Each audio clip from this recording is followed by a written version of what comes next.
Një nga momentet më të veçanta të edicionit të 16 të Festivalit Ballkanik të Filmit dhe Kulinarisë në Pogradec ishte shfaqja speciale e filmit shqiptar Komisari i Dritës në kuadër të 60 vjetorit të premierës së tij. Vepra e regjisorit Dimitër Anagnosti me bashkëregji të Viktor Gjikës u rikthye në ekran si homazh për një nga filmat më të rëndësishëm të kinematografisë shqiptare dhe për aktorin Rikard Ljarja, i cili interpretoi rolin e tij të parë protagonist. Janë 60 vjet përpara, janë fillimet e kinemas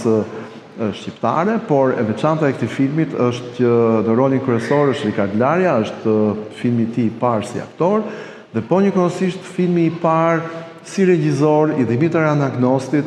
dhe Viktor Gjikës. Fatkeqësisht të gjithë nuk jetojnë, janë ndarë nga jeta, po ashtu ka dhe një cast tjetër të mrekullueshëm, aty kemi Ndrek Lucën e të tjerë që luajnë në këtë film, por menduam që ta bënim këtë si një përkujtimore me rastin e 60 vjetorit për të kujtuar dhe Rikardin, i cili ka qenë mik i festivalit për shumë vite, por që fatkeqësisht në vitin 2020 ai u nda nga jeta, Viktor Gjika pak më përpara dhe Dimitër Anagnosti vitin e kaluar. Shfaqja e filmit u mirëprit nga publiku duke rikthyer në vëmendje një prej filmave simbol të kinemas shqiptare, ndërsa festivali vijon të ndërthurë prodhimet bashkëkohore ballkanike me veprat klasike të ekranit shqiptar.